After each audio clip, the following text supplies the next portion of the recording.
Assalamualaikum warahmatullahi wabarakatuh. Alhamdulillahi wa kafa, wassalatu wassalamu ala nabiyil mustafa wa ala alihi wa sahbihi ahli sidqi wal wafa, amma ba'du.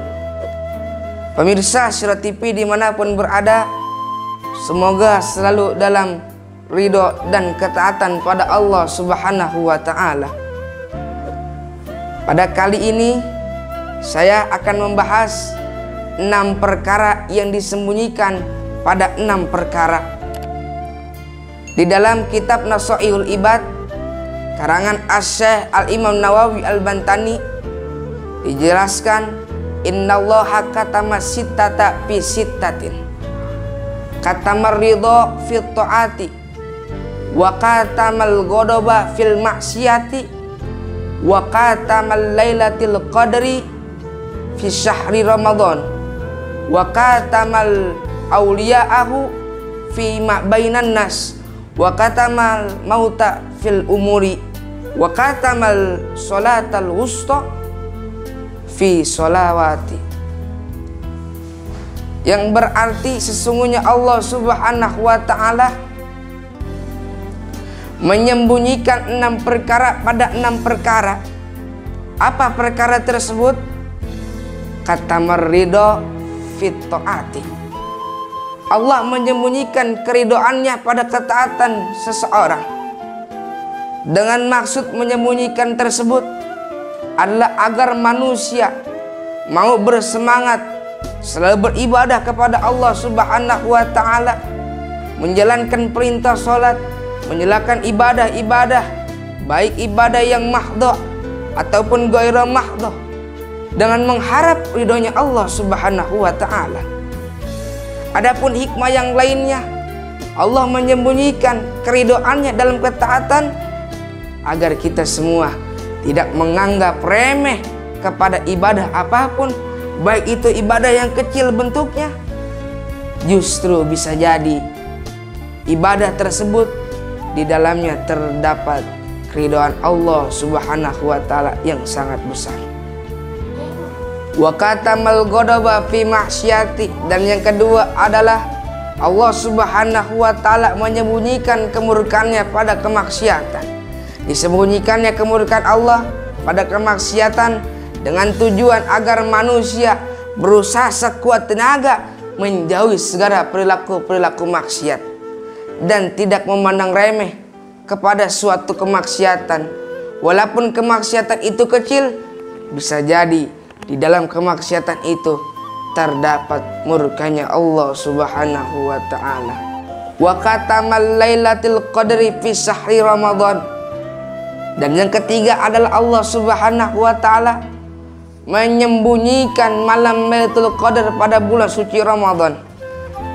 Disembunyikannya dengan bertujuan agar semua manusia yang beriman selalu menghidupkan malam-malam pada bulan suci Ramadan, selalu memperbanyak bacaan Qur'annya, selalu beriktikaf di masjid, selalu berselawat kepada baginda Nabi besar Muhammad sallallahu alaihi wasallam.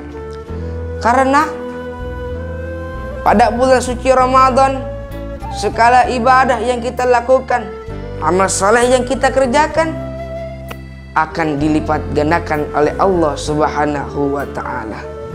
Wa katamal awliya'ahu bima bainan nas, dan yang keempat adalah Allah Subhanahu wa ta'ala menyembunyikan para wali-wali di antara manusia yang lainnya.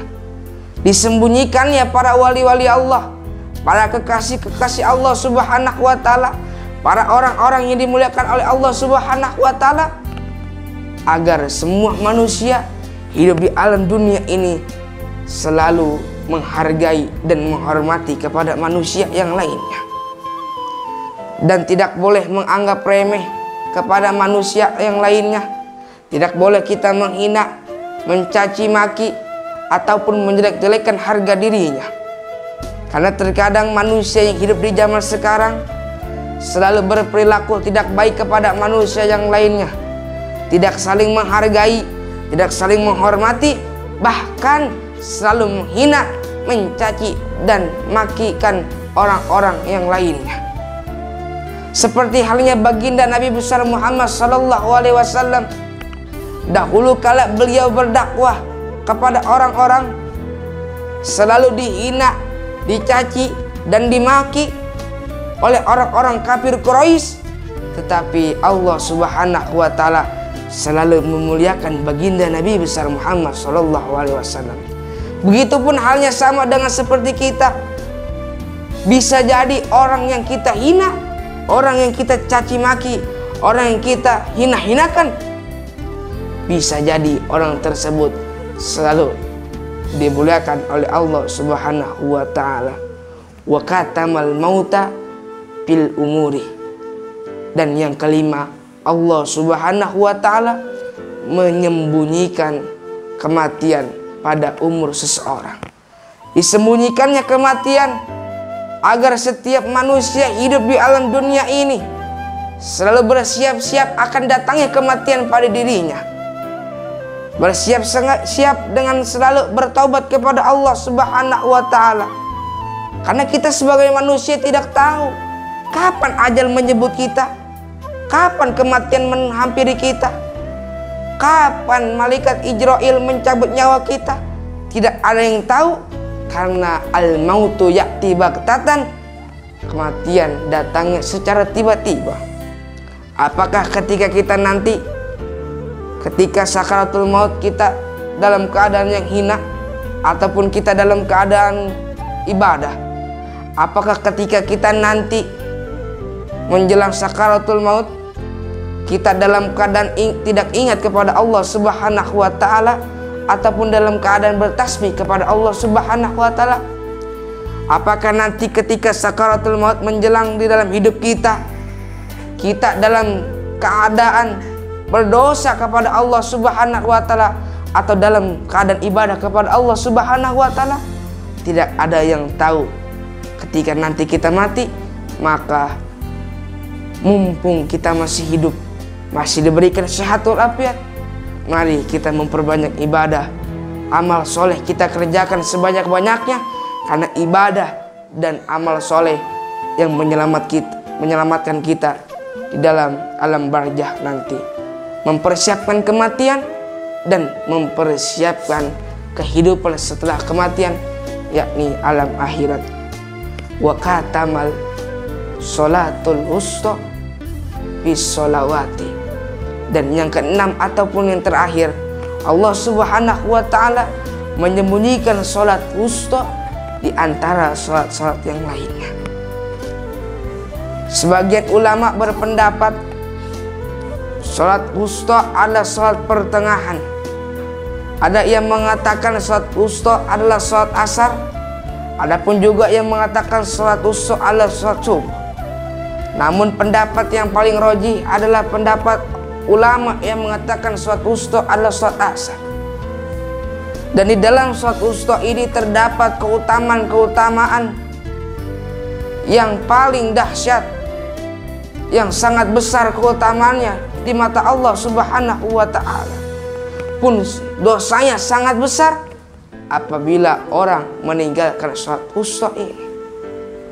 Maka dari itu Allah Subhanahu wa taala menyembunyikan sholat wusta di antara sholat yang lainnya, dengan tujuan agar semua orang-orang yang beriman selalu menjalankan ibadah-ibadah yang telah diperintahkan oleh Allah Subhanahu wa taala, baik ibadah yang wajib ataupun yang sunnah, dan berusaha keras untuk tidak meninggalkan sholat-sholat yang telah diwajibkan oleh Allah Subhanahu wa taala.